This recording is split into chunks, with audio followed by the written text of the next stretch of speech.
Pièce après pièce, la voiture la plus rapide du monde prend forme dans cet atelier britannique. Son nom, Bloodhound SSC. Son objectif, dépasser les 1600 km/h. Au volant de ce véhicule terrestre supersonique, Andy Green, le détenteur du record absolu de vitesse au sol avec une vitesse moyenne de près de 1230 km/h.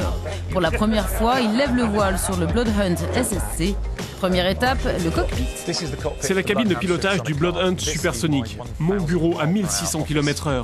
Avec un volant en 3D et en titane adapté à mes mains, un tableau de bord composé de 3 écrans à cristaux liquides et 2 instruments de sauvegarde produits par Rolex et qui correspondent à l'indicateur de vitesse, à l'horloge et au chronomètre.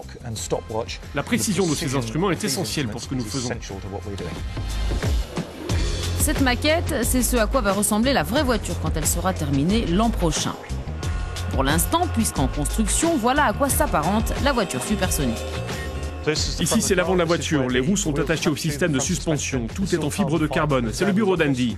Le véhicule est équipé d'une triple motorisation, un turboréacteur, un moteur fusée et un moteur de voiture. Nous privilégions une structure en acier car c'est très raide et extrêmement fort. C'est là que se trouve la fusée, sous ce couvercle. Et enfin, on termine avec ce morceau d'aluminium massif complexe à fabriquer.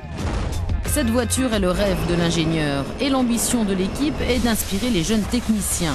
Voilà pourquoi ici, rien n'est gardé secret.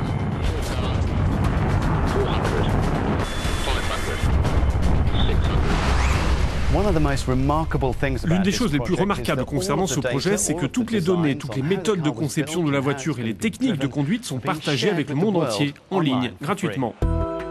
En plus d'offrir au public toutes ces informations, l'équipe se déplace aussi chaque année dans des centaines d'écoles pour présenter le projet. Une autre vision de l'éducation proposée par l'ancien détenteur du record de vitesse terrestre, Richard Noble.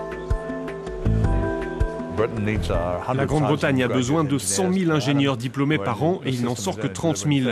La situation est donc vraiment grave. Et le problème peut se régler à la source, dès l'école primaire, avec cette nécessité d'ouvrir et d'intéresser les enfants à ce métier dès leur plus jeune âge. Une voiture qui développe une puissance d'environ 135 000 chevaux et peut aller plus vite qu'un avion de chasse ne peut qu'attirer l'attention. Mais personne n'a plus envie de l'essayer que celui qui en prendra bientôt les commandes. Actuellement, je travaille avec la meilleure équipe de records de vitesse terrestre de l'histoire, avec des ingénieurs de renommée mondiale qui résolvent des problèmes jamais résolus auparavant. L'année prochaine et l'année d'après, nous allons tester et développer cette voiture. Et je vais la conduire et faire partie de cette équipe test. Mais dans le même temps, nous arrivons à partager cette aventure en direct avec le monde. Nous avons une chance d'être une source d'inspiration pour la prochaine génération. Dans moins d'un an, Bloodhound SSC devrait être opérationnel et prendra la direction de l'Afrique. Il ne restera plus alors à la voiture supersonique qu'à dépasser les 1600 km/h.